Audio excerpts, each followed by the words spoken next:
if I break off my engagement because of his new views about women. My fiance 34M and I 28F were once inseparable, sharing a deep connection and love for each other. However, over the past year, his increasingly extreme political views have driven a wedge between us. I've tried to brush off his comments, hoping they were just a phase, but the tension has been building up. The final straw came when he accused a female colleague of fabricating her sexual assault allegations. I couldn't stay silent anymore. I confronted him, pointing out the hypocrisy in his response. You always question the victim's credibility when a woman accuses a man of rape, assuming she's lying, I said, but you never seem to doubt the man's innocence. He defended his stance by claiming it was foolish to believe such a serious accusation without concrete evidence. I countered by highlighting the double standard. You're quick to assume the woman is lying without proof, but you have no evidence to support your claim either. He dismissed my argument, but I pressed on, pointing out another inconsistency. You constantly send me articles about female teachers abusing their male students, yet you never question the boys' accounts or demand proof. You assume they're telling the truth. His expression darkened, and he grew agitated, repeatedly accusing me of trivializing male sexual abuse. I stood firm, convinced I wasn't downplaying the issue, but rather exposing the hypocrisy in his thinking. He insisted that he wasn't biased against women who come forward with accusations, but I knew better. I reminded him of his response when the allegations against Diddy surfaced. You said feminists were just trying to ruin a successful man's life. I pointed out the glaring omission. He never mentioned the man who accused Diddy of sexual assault. His silence spoke volumes.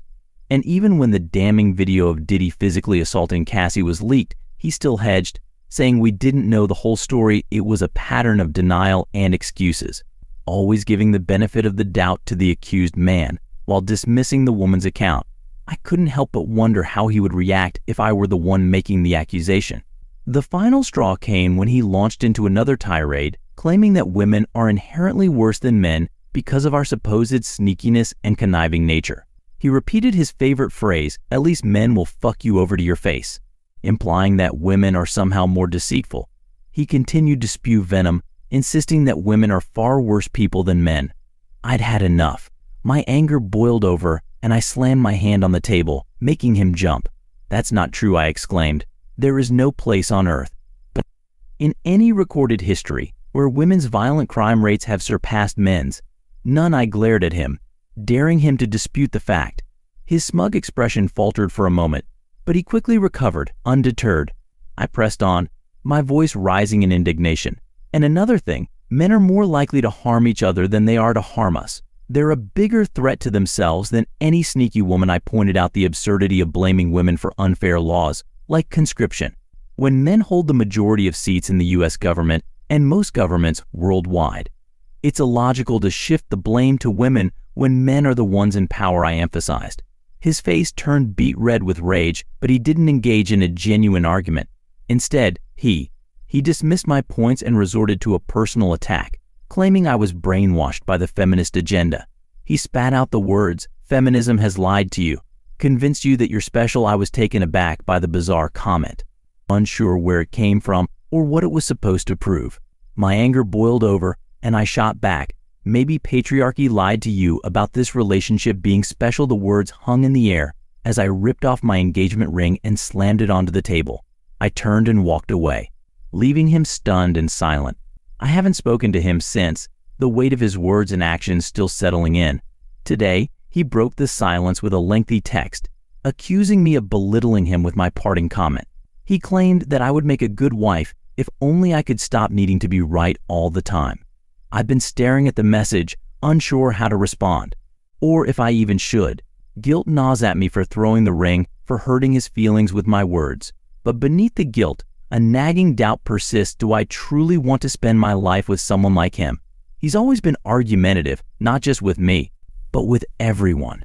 His confrontational nature has become exhausting, and I wonder if I've been blind to the red flags.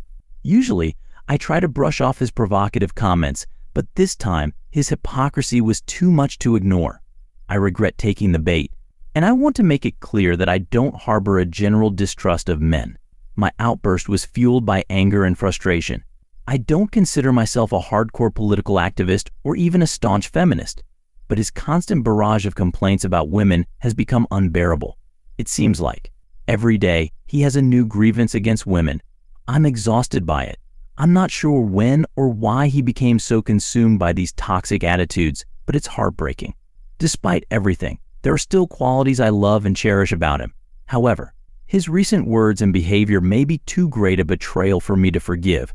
Despite his hurtful words and actions, I acknowledge my own role in letting things escalate. By ignoring his constant woman bashing in an effort to maintain peace, I enabled his behavior and allowed it to fester. My intense outburst was a culmination of suppressed frustration, and I wonder if speaking up sooner could have prevented it. Maybe if I had addressed his toxic comments from the start, things could have been different. I'm left with uncertainty and self-doubt. Am I the asshole for not speaking up earlier? Or was my outburst a justified response to his persistent misogyny? I'm torn, and I don't know what to do or where to go from here.